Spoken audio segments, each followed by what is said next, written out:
Muito bem. Já que estamos falando de criança, vamos partir para a segunda vasculite mais frequente em pediatria, que é a chamada doença de Kawasaki. Também é uma vasculite de vasos de médio calibre, assim como a poliarterite nodosa. E esse japonês muito simpático aqui é o Dr. Tomisaku Kawasaki, que hoje está, acho que, com 94 anos, e que na década de 60, ali próximo dos seus 30 anos de vida, descreve um grupo de crianças japonesas. Em 1962, ele publica esse trabalho no Japão, só que escrito em japonês. Então, só os médicos japoneses sabiam que podia ter uma doença diferente. A mesma coisa agora que teve com o Covid, que alguns médicos alertaram sobre um novo tipo de pneumonia grave que estava, síndrome respiratória aguda grave, que estava acontecendo ali em Wuhan.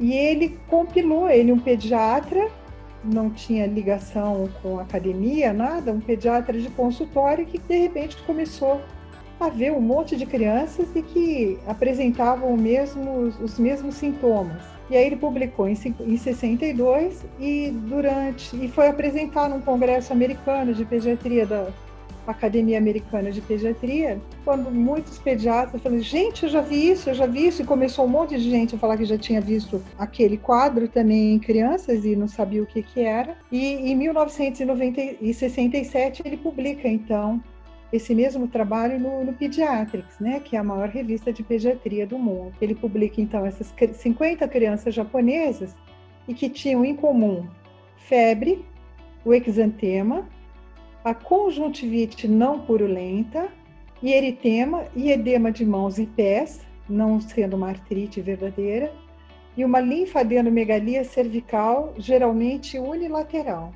A doença ganha o nome dele, tá? Então, depois da vasculite por IgA, ela é a vasculite mais comum na infância, e ela se traduz, como as outras arterites todas que nós vimos, como uma arterite necrosante sistêmica de vasos médios. Então, estou falando assim, sistêmica, né? Quando a gente pensa em Kawasaki, a gente pensa só em coração, não. Ela pode ser sistêmica, ela pode aparecer na artéria que ela bem entender. Nos países desenvolvidos, ela é a principal causa de cardiopatia adquirida na infância. E no nosso país, quem me diz qual é a principal forma de cardiopatia adquirida na infância? Aqui na região sul, na sudeste, a gente já está como o Japão aí, nos países desenvolvidos. Mas no Brasil como um todo, nós temos uma doença que é a principal causa de cardiopatia adquirida, que é o reumatismo. Qual que é? Febre reumática, né? A endocardite pela febre reumática. A insuficiência mitral e a estenose de válvula mitral e aórtica são as principais complicações valvares e ainda a principal causa de cirurgia cardíaca no Brasil. Tá? Não é colocação de stent, não é nada disso, ainda é troca de válvulas. Um absurdo. Tá? Então, ainda é a principal cirurgia cardíaca. Mas um dia chegaríamos lá. 80% das crianças são menores do que 5 anos. Então, mostrando que é uma doença de criança muito pequena. E aqui mostrando, então, até um japonesinho, né? Aqui a gente consegue ver a hiperemia ocular, sem pus, e aqui a adenomegalia cervical, geralmente unilateral. Nessa outra criança aqui, olha, a gente observa, então, um olhinho, né, bem vermelho, tá? Uma conjuntivite não secretiva, com alterações de mucosas, com fissuras em mucosa, que a gente consegue ver o edema de lábios e a hiperemia de lábios.